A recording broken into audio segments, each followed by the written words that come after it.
Okay, how may I help you, Bridget? I'm in week 5 of the online course, and Uh-huh. I've learned that we have several external factors in addition to internal factors.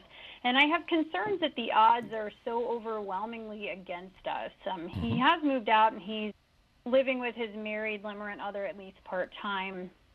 We were radio silent for about 2 months because of his bullying, but I had to reach out for a business item, Mm-hmm. and he acknowledged I was kind, which is a huge change from the way he was vilifying me. Oh, But that's he's good. back to stonewall. I congratulated him Mm-hmm. for a professional. So I'm anxiously attached, and he's avoidant.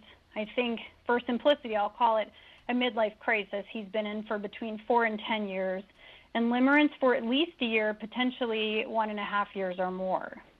He has unmanaged depression, and his depressive episodes have been getting closer together and more intense for the past 10 years. And he's abused alcohol for much of our 18-year marriage, and certainly by your scale, he would be an alcoholic. Internally, he has admitted that he lies about his wants, needs, and feelings for basically our whole marriage, preferring to keep the peace, as is modeled by his very passive-aggressive mother, who he's exactly like.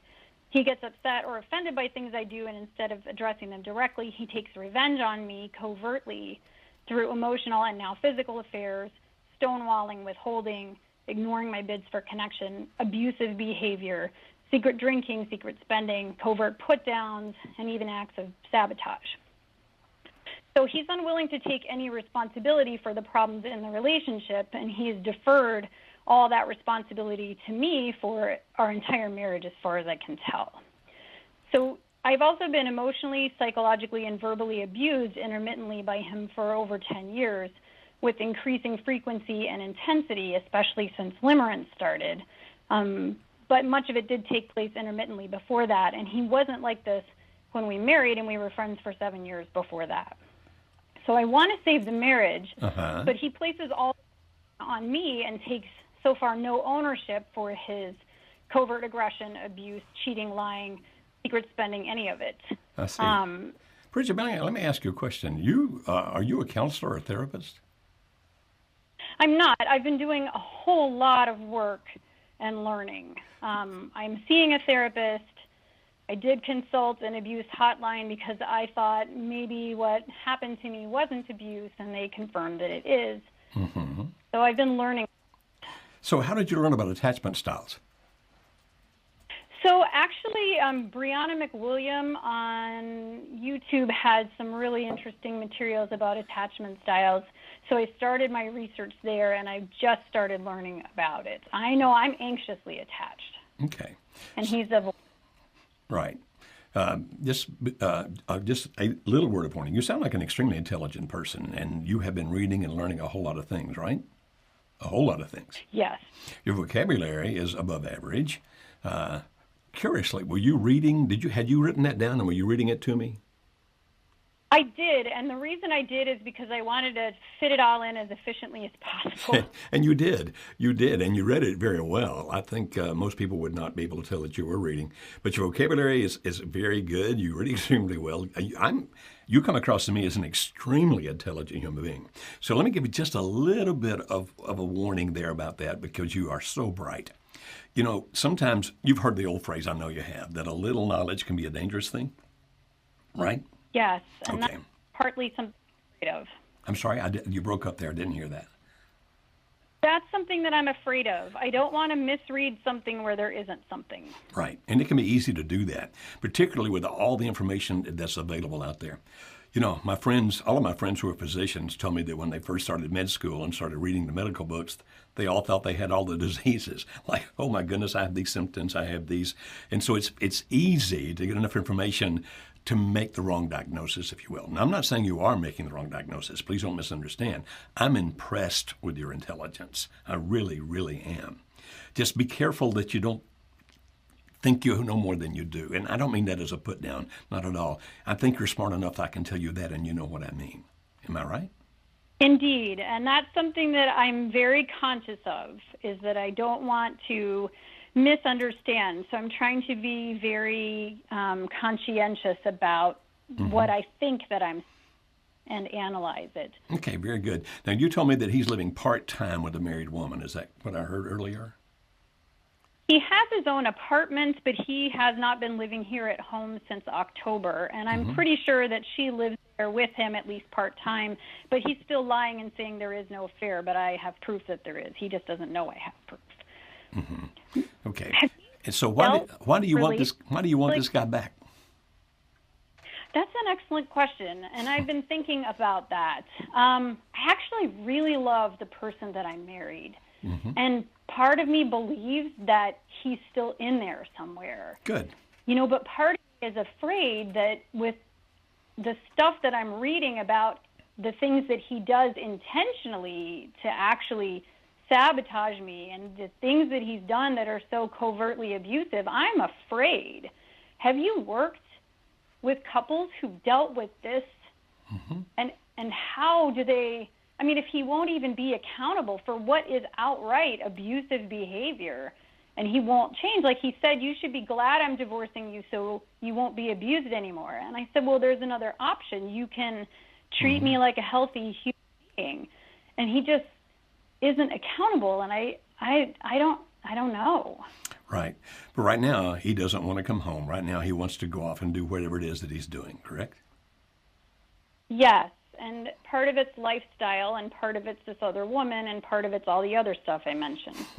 Okay. Yeah, it sounds like there's a whole lot going on there. Now, to answer your questions, I heard one up at the beginning, and I heard one just a minute ago, or a few seconds ago, actually.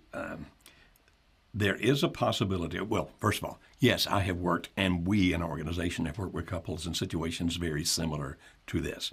So we've basically seen about anything you can imagine. I'm sure that somebody could shot me with something new, but I can't imagine what it would be.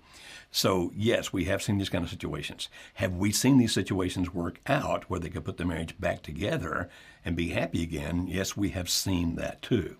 Now, you realize with all this going on that. Now we're back to the first question you asked. You said, what are the odds? And I think maybe you even implied that the odds are against you. It's a little tougher because you've got so many things going on. The abusive things he did that start before the limerence, with the limerence, or after the limerence? It started before the limerence, and it's just gotten worse as his drinking has increased and his midlife crisis and his unmanaged depression have deepened.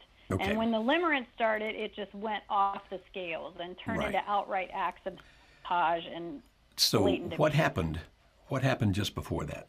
Just before the limerence thing? When he first started being abusive and first started drinking, what happened in his life that was different? He had career grief over not being the successful person that he wanted to be. Okay.